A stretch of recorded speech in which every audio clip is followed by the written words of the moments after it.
big question for you. Should companies be forced to publish the wages earned by their male and female staff? David Cameron believes it will help abolish unequal pay in the workforce, but some argue there's no problem to solve. Let's get more on this with writer and broadcaster Milo Yinnopoulos and journalist and author Nikki Hodgson. Ladies first. Nikki, what do you think?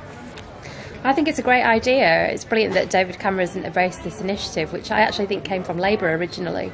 You know, it doesn't need to be a finger-pointing exercise. I think that's the main point to make. This is just a really good chance to look at how boosting women's earning power can boost the economy. You disagree, Milo? Well, actually, I think it's a great idea, but not for the same reasons. The problem is that what most people don't realise, the gender pay gap is a sort of myth. No economist takes it seriously. The ONS figures come from broad church sort of averages across the workforce, and when you take into account the different choices women make, whether or not you include children in that, actually the pay gap narrows to zero. So I'm in favour of this only because it's going to really embarrass these campaigners who constantly tell women that they're victims and that they're suffering under this sort of patriarchal society. Actually, women and men get paid pretty much the same, to the point of a couple of percent. So I am in favour of it, but only because it's going to explode one of the most persistent feminist myths of our time, the gender pay gap. Nikki, it amounts to zero, this pay gap. No, I don't think that's true at all. I think the issue is that women tend to take, lower paid work, more part-time work. In these kinds of companies, that's not the case. But what it is going to show is how women are not very good at pushing themselves forward sometimes in the corporate environment. And they really struggle to ask for what they're worth. And that is a problem for all of us, because ultimately that, affects the economy, it affects the earning potential of these companies. Milo, the latest figures, percentages suggest that the gender pay gap currently stands at 19.1%, which means a woman on average earns 80p for every pound a man earns. Well, the Office for National Statistics figures are based on 1% of an average right the way across the industry, so they don't take into account the different kinds of jobs people are doing, so really they're effectively meaningless. But there's a very simple question that demonstrates why this the whole debate is nonsense and why the pay gap is a ridiculous sort of fabrication. And it's this: if women are doing the same work for less money, why aren't companies full of women? Why aren't employers going out actively seeking women? Well, they don't, and they don't for some of the same reasons that women take different sorts of roles and different part-time roles. Women don't work as long hours as men do, even if they don't have children. They take longer holidays. They don't make as much money for their firms. They don't work the same overtime. So we can't really expect them to be compensated the same as men when they don't work as hard. Now, that's not, I don't mean that to sound, unkind about women. Women simply have different priorities in life. Most women want a more balanced life. They want time with their family. They want to do hobbies. They want more time away on holiday. They don't want to put in the work that those sort of obsessive, aggressive, sort of goal-oriented male professions sometimes demand. The law, for example. Women just aren't really interested in devoting their whole life to work in that way. And the very broad brush figures from the ONS simply reflect that. What they don't show is that a woman going to the workplace is going to be paid less than a man for the same. In fact, under the age of 35 in the UK and the US, women are paid more in the same sorts of roles, and they're 2 to 1 more likely to get jobs in science and maths because employers are so desperate to hire women. Nikki's not generalising at all there about how hard women work. No, exactly. I think there's hundreds of women that won't be watching this programme because they're too busy working in order to argue with that point. I don't think that's true at all. What we really have is a social problem, a problem where we expect women to take the burden of family care, to care for elder relatives, and so as a result they often end up working less hard, as Milo puts it, because what they're doing is they're working second shifts, third shifts, caring for other people.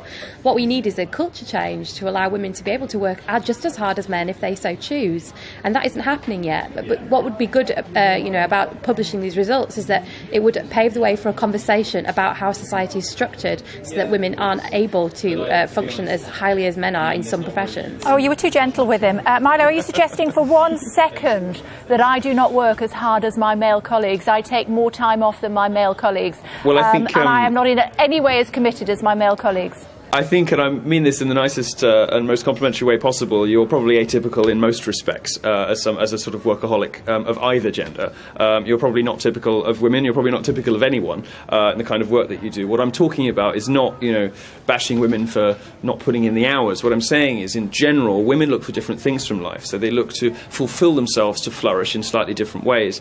And of course, if you take if you look at the end statistics about pay, they're going to reflect that. That's not necessarily a problem. Now, when people lose the economic argument, they always switch to the social argument, as your other guest just did. And unfortunately, the problem is that a lot of this is underpinned by this sort of constant victimhood complex that women are encouraged to buy into. They're given this victimhood script about, whether it's rape culture on campus or pay under the average, under the male average. And most of it's based on ridiculous sort of social science studies that don't stand up to the most basic scrutiny. Most of it simply isn't true. And I think the majority of women don't want to be patronised, don't want to be given special privileges, don't want to be given special dispensation. They want to go out to the workplace, be paid what they're worth.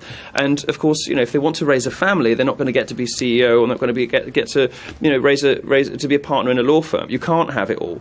You can't do all of these things. And what really sort of frustrates me, and I think frustrates a lot of ordinary women who find these sorts of debates a bit dull and a bit mystifying, is that there's some sort of somehow implication always behind the scenes that being that motherhood is a bad thing, and that it's a bad thing for a woman to aspire to raise a family and to be a mother. Actually, it's sort of one of the most extraordinary things that anybody can accomplish and anybody can do. But there's this sort of assumption that if you do that, then we've got to make sort of special dispensation when you go back to work and pay you more and give you all these benefits and whatever, rather than celebrating the unique things that women can do in society that men can't. He started off that answer, Nikki, by trying to compliment me and take the wind out of my sails. You have a go. Absolutely. I've got no time for that argument whatsoever. Women want to do many varied and amazing things for their lives. Motherhood might be part of that. But, again, if that's such a wonderful thing to do, why are men not bending over backwards to take time off to raise their children? They're not, because the culture is not set up to encourage men to share the load of care. Women, even when they're married and working, do more domestic chores than men do. We've seen these surveys time and time again, and I think it's really insulting to say that women might not be as inclined to work as hard or want different things from life. There are plenty of women who are hugely ambitious. Just look at the number of graduates that we have now. Women are outstripping men. They're getting better degrees. What we haven't seen yet is culture change to accommodate and to reflect that. And I think the other thing is that it tends to be older women often that are also in part-time work positions, but we shouldn't just leave them to flounder. They're often picking up care bills for elderly parents as well as looking after children and the rest of their families. So, I just think Milo's argument is ridiculous that women, shouldn't be paid as much because they want other things from life. OK, Milo, we've been given more time, so you're going to have to work even harder. It's more than 40 years since the Equal Pay Act, and yet still it is a fact that women do not earn as much as men. No, I'm sorry, it's not a fact. You can only say that if you take broad brush averages across all industries and all genders, and you can say the amount of money going to women is a bit less. Well, it's not. I mean, for one thing, it's illegal to pay a woman less than a man for the same work. Interrupt him, Nikki. Go on.